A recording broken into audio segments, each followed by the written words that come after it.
Welcome to Digital Customer Experience Podcast by Kiosk. I'm Daniel Paul and I'm thrilled to bring you stories, insights, and expert opinions from the ever evolving world of digital customer experience.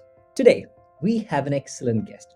We are joined by Stan Karwowski, a pharma digital marketing consultant and strategist with 18 years of impressive experience.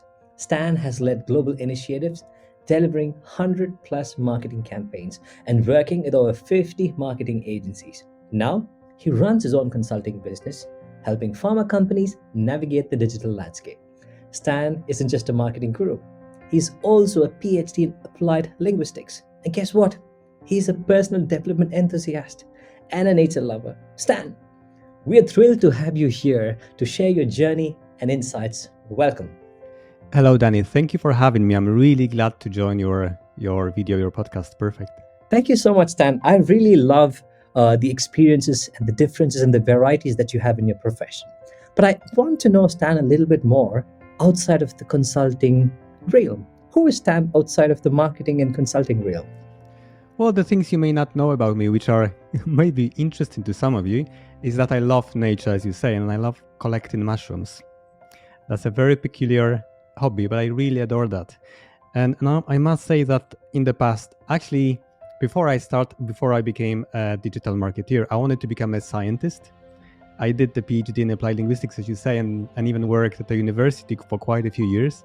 But then I realized that maybe academics is not the thing for me moving forward. It's more that entrepreneurial spirit that woke up and said, hey, you need to work with people, right? You need to connect, you need to build something, create things. And then that is how I went into business. And then because business is such a wide thing and it has so many domains, to me, digital marketing and strategies are the things that talk to me the most. And that's why I focused on them. And this is, that's why I'm here today. Nice. And I kind of feel also you've laid a foundation by doing PhD in linguistics because you love working with people from different countries. So why linguistics? Well, I always love to investigate things and understand how things work. And language is a phenomenon. It's a super complex system, probably one of the most complex you can imagine.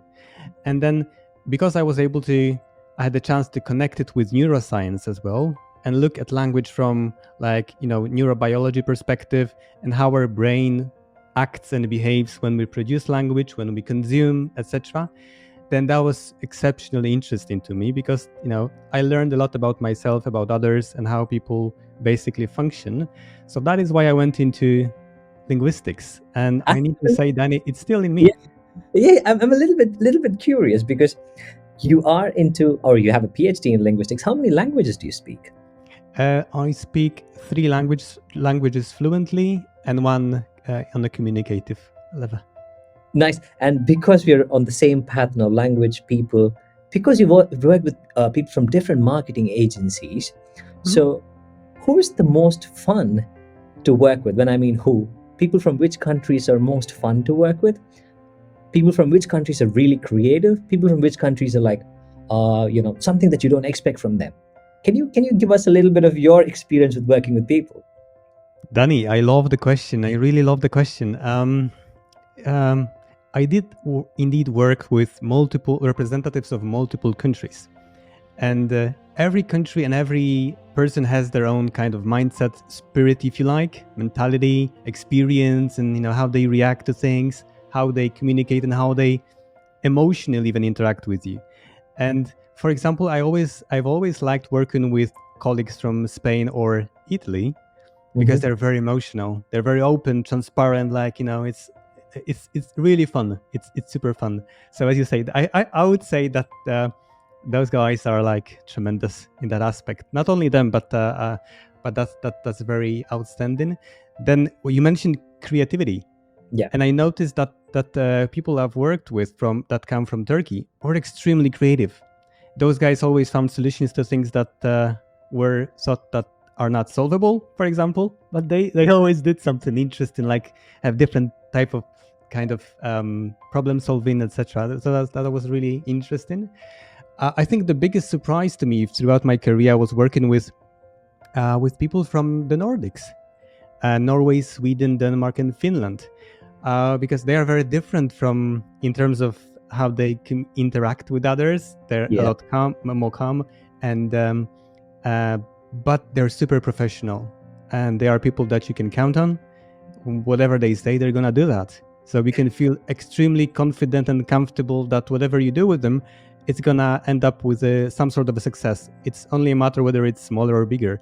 So I really adore working with them from that comfort perspective, I need to say. It's amazing how your experience of working with different countries have brought this perspective of people. But have you ever had in one room people from Spain and Italy, people from Turkey, and people from the Nordic? Have you had a chance to have people of these different personalities or cultures in one place? Wow, yes, absolutely. And you probably know that phenomenon called town halls. Yep. Right? When you work for big customers and you've got that town hall, and suddenly you have like 50, 100 people arriving from different countries, right? Yeah. And because I worked for global units primarily in my experience, then those situations happened a lot, right? And what I learned is that the dynamics of every person is totally different, and you need to be able to prepare in advance the whole flow of that meeting, basically, and take into account that every of those people have to have some kind of value specific for them. So that's very demanding. But once you've got that flow, once you get into that and you basically run the whole show, then that diversity coming from their different mindsets, different ways of behaving, is actually building like an extremely valuable experience. So I really like those situations, Danny. And I can see that you have to shift your or transform your mind according to the needs and the personalities of the people in the room, which takes me to the next question, which is about transformation, digital transformation. So what Mm-hmm. are top 3 things to avoid during digital transformation in pharmaceutical industries? That's that is a very tricky question, Danny, but also one that is very close to my heart because I've went through multiple transformation processes in pharma and not only. And the top thing I would starting is avoid focusing on updating technology. Right? I'm not saying technology is bad, it's really good. It's a perfect activator of a change. But I've seen too many times people focused on updating technology, extending, adding some fancy things, but without processes, without capabilities of people that work with that technology doesn't work. It's like you have a Ferrari and you don't have a driver and you've never been to a racetrack, right? Good It one. can't work. It just can't work. And I've seen that too many times. Second thing is that do not expect that people will wait for your transformation, for the change that comes with the transformation. Again, I saw that so many times that let's say a global unit deploying that transformation throughout all the local business units think that those guys are actually waiting for that. But the reality is that they are focused on their daily work, especially commercial part of it, right? And they do not have any time blocked for doing more of the things, right? So before you think that anybody can or is going to be kind of waiting or working on what you deliver, you have to be sure that you have their buy-in and people are ready. They know how to do that. They are with you, basically. And the last thing I would say is that too many times I've seen leaving adoption element to the very end of the project, right? So you've got initially people collect requirements, then designers create some kind of wireframes and everything. Then you've got production guys developing things for you, and then everything goes into production, and it looks so great. And then the day when you hear the go live, they ring bells, and then the day after, you look into how people react, and sometimes you see nothing, right? Because people are like, "Oh, great, but hey, why didn't you come to us earlier? Why didn't we have a plan? How are we going to use that transformation and how it actually talks to our plans that we already have, right?" Because we're not waiting for anything. We have, operational plans, we have strategic plans, and all those elements. What you come to us with has to be embedded into that, right? We will not do that job for you because we don't know what you're delivering, right? That well Yep. as you do. So I would say the last thing, don't wait with the adoption element for the end. do it or start it even before the start of the project. Get the buy-in and understand how people operate, how they plan, and how you can embed what you're gonna deliver, that value, into their daily work. Makes sense. Makes sense, and it's also very nicely put down into three different categories. So Mm. people understand how to fix the errors or three things to avoid during digital transformation. Yeah, yeah, absolutely. And Danny, uh, can I tell you one short story about adoption? Yes. Um, it'll take like 30 seconds. Yep. For one of my customers, there was a situation where they jumped onto transformational journey and they had really nice budgets. So they decided to build several apps, some for HCP, some for patients. And then everything went well. The apps were live. And after a while, the sponsor came and said, "Hey guys, can you tell me how many logins we have to our apps?" And then the guys from analytics went into the stats and they checked that one of the apps meant for HCPs had 0 logins. And the sponsor went like, "Why 0 logins? It's impossible." They checked the logs and everything, right? Yep. And apparently, even the product owner didn't log in to the app. So, yeah, that's a perfect example of you can't wait with adoption. You have to think about it in advance. Oh, that's a good story for people to realize that, build the product, everyone will come by. No, you have to adopt early. So, very Yes. well said. Mhm. So, the next question that I have is actually about the pharmaceutical industry, because Mhm. pharmaceutical industry innovation is not new. Pharmaceutical industry is constantly innovating, constantly growing with regards to evolving with technologies. But Mhm. how has digital marketing evolved in pharmaceutical industry? Wow, very good question, Danny. Again, um, and a very serious one. This time, I'm not feeling like I want to laugh a lot. And I would say I would maybe divide that so the evolution into three phases. The first one would be digital basics. Second one would be digital transformation, the thing we talked about. And the last one, the one we're in currently, I would call maybe digital acceleration. So when it comes to digital basics, those were the times where sales representatives in pharma and MSLs went to HCPs with PDF presentations and then e-detail presentations, right? So e-detailers brought that element of interactivity, right? And that era continues until now. Those e-detailers, I don't know if you know, but I read a report from IQVIA, I guess, where it said that 60% of marketing investments go into developing e-detailers, right? Even now, even today. So that era continues until today. But from technology perspective or advancement perspective, I would call it digital basics because it's super basic. Then big pharma companies were the first one to say, "Hey, we want to have more. We now want to be very digital. We want to interact with our HCPs through digital channels." And there was that huge movement in the industry where giants suddenly created huge programs, invited hundreds of different experts, and starting delivering digital transformation. That meant that they came with an idea of implementing the whole digital ecosystems into every local business affiliate. Right, that ecosystem consisted of or consists of CRM, marketing automation, websites, analytics, webinars, emailing systems, practically everything, right? And customer databases, which is probably one of the most important ones. And that era or that phase, um, I have associations with it. Uh, like it's an era of a bit of a failure or disappointment. Disappointment, I would say.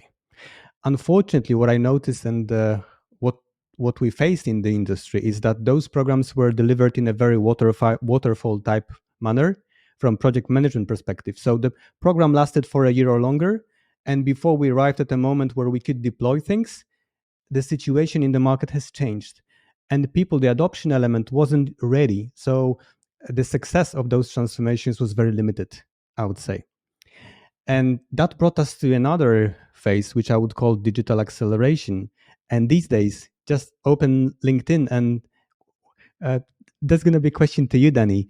Um, what is the topic that is currently the most popular from your perspective when it comes to pharma technology wise? What is it? I'm assuming AI. I'm not sure, but AI. Yeah, exactly.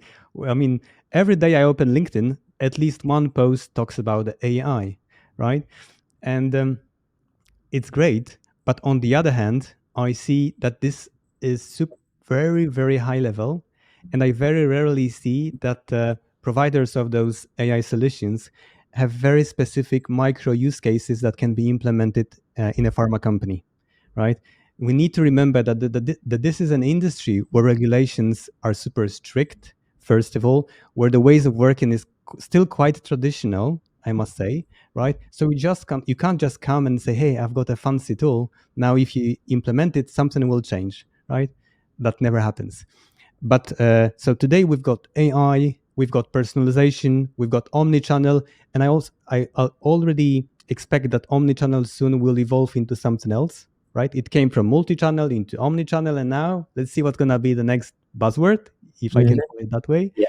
Um, and again, I think this is a phase where I see a bit of a digital fatigue, maybe, Yeah. and maybe a bit of disappointment still, because I'm not finding it that many of pharma companies are actually practically having any benefits of adding new technologies like AI or personalization, or that they are even able to implement proper personalization.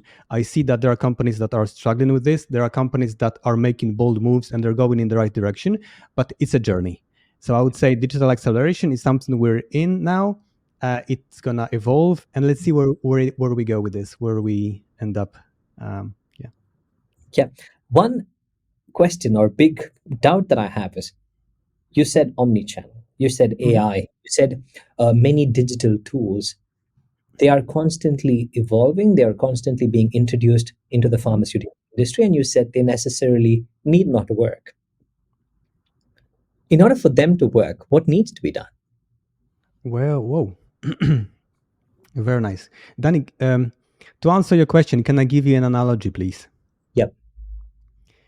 I did that because it's the answer I think is very complex. And that analogy, I hope, is going to be giving us a segue into very simple and quick understanding of how it can be approached.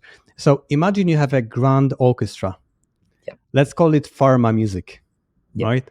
A grand orchestra. In that orchestra, you've got many musicians. Some play violin, others cello, percussion, flutes, and all that stuff, right? I'm not a musician. I can't give you any more instrument names, but there are many more than that. Yep. And you've got that conductor, an orchestrator, that is trying to look into like everybody in person and then add the whole thing together, right? So now every musician has to have an instrument, they have to have notes, right? And they have to be able to play their instrument, right? Now, uh, imagine we have that situation that the concert starts, right? Everybody plays, orchestrator just gives the rhythm and everything and shows what they need to do. And if everybody work together, they play music. The audience listens, they like come closer to the orchestra in that metaphorical sense, right? You feel the pull. Now, Danny, what happens if at least one of the musicians doesn't play the same notes, like have different notes, or their instrument is out of tune? What happens? What do you think? I think from music it turns into noise.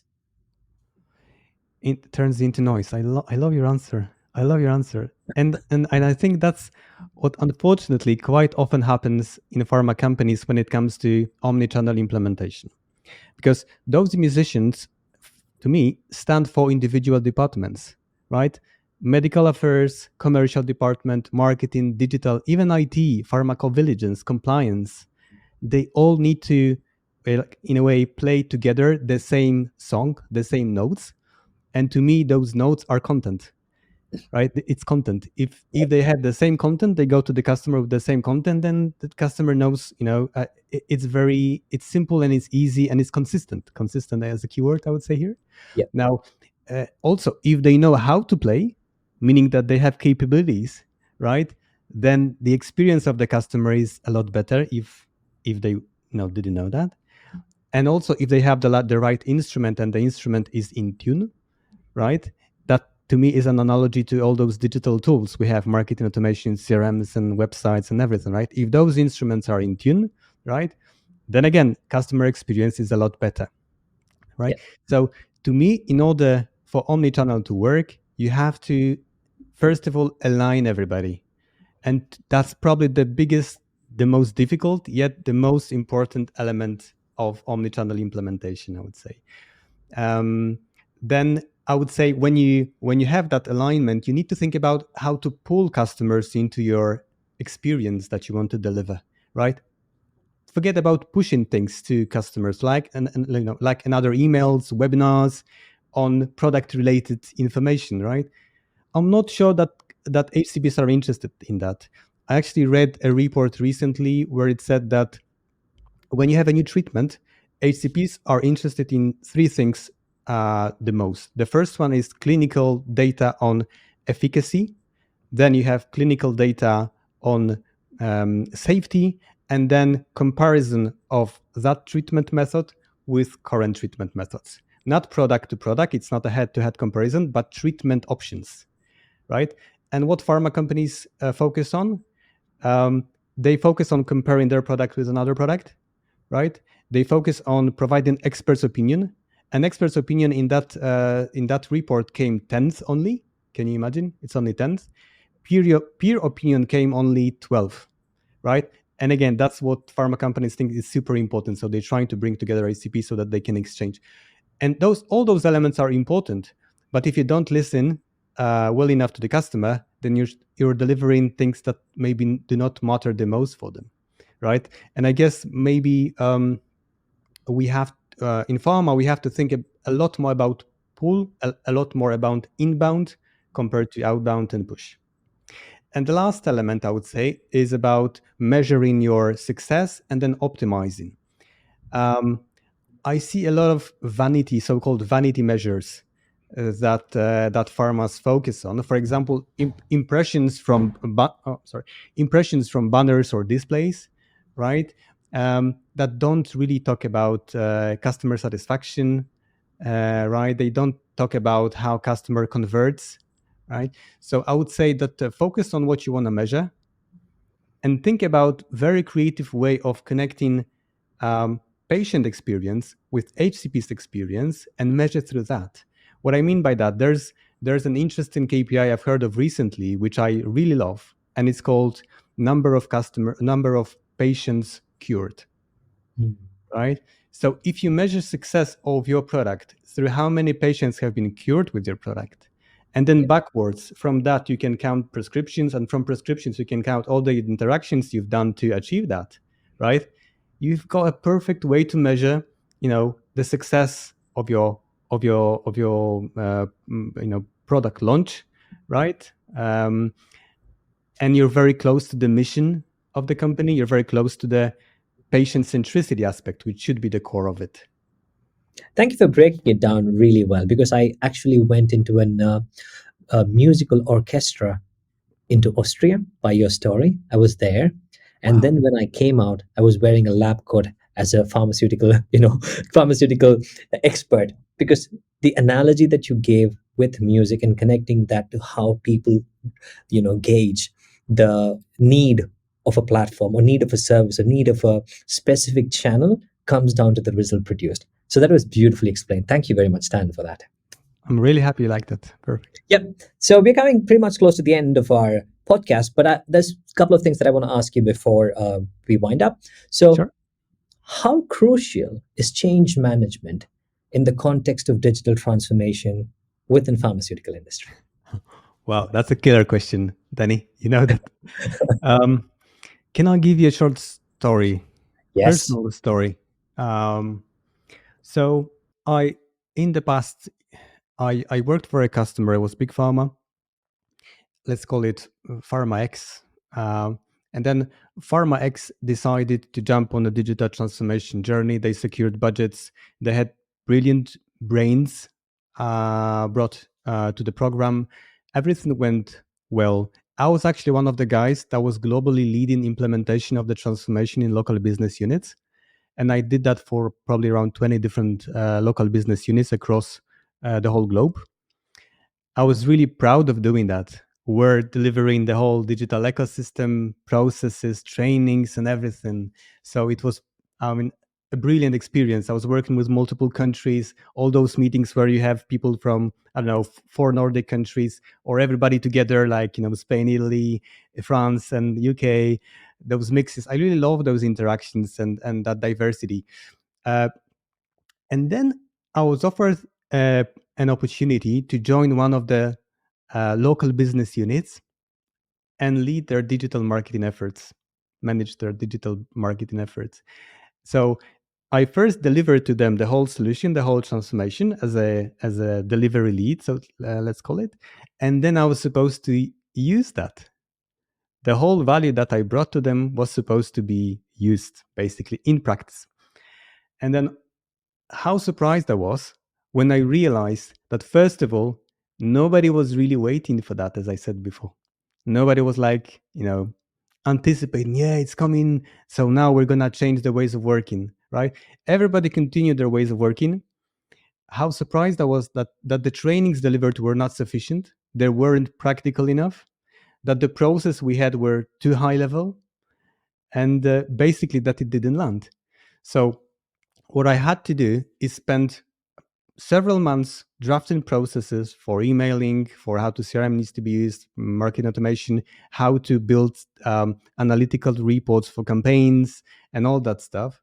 I had to spend months literally on working with representatives of commercial unit, of marketing, of IT, medical, and explain them the value again, basically, right? Bring them to the table, offer some small, like quick pilots where we could generate the value in a very efficient manner, without too much effort, and basically start the whole journey again, right? So my lesson learned from that experience was that maybe not necessarily have we thought about change management enough, and without that, the whole work didn't land practically, right? So now I know that before you do anything, first of all, go to the people you want to work with and deliver something. Ask them what you need, right? What they need. Now, what are their obstacles, right? And what are the opportunities we can embark on? And only then start designing something that really works for them. Those global implementations where you have the same thing for everybody, one size fits all, they don't necessarily work, right? Because everybody's different, even from mindset perspective, right? So uh, with that story in mind, Danny, I would say that change management is of paramount importance. I would say that's the first thing you need to think about when delivering a transformation, something to start with, um, and something that you need to be aware that people should be at the forefront of your thinking. Yeah. Their ideas, their challenges, their opportunities, everything. When you have them on board, then you can do whatever you like. If you don't have them, maybe you need to forget about the success. But it is possible, right? It's just reversing a bit the order of actions. Yep. And thank you for insisting on the importance of the change management. Mm-hmm. Thank you so much, Stan. It was a pleasure to have you. Thank you so much, Dan. Likewise, I really enjoyed the podcast. Thank you. And to our viewers, if you enjoyed today's podcast, remember to like, share, and subscribe for more in-depth discussions of digital customer experience. Please drop us in the comment below with your thoughts or any questions that you might have for Stan or a future guest. Until next time, stay curious and keep innovating.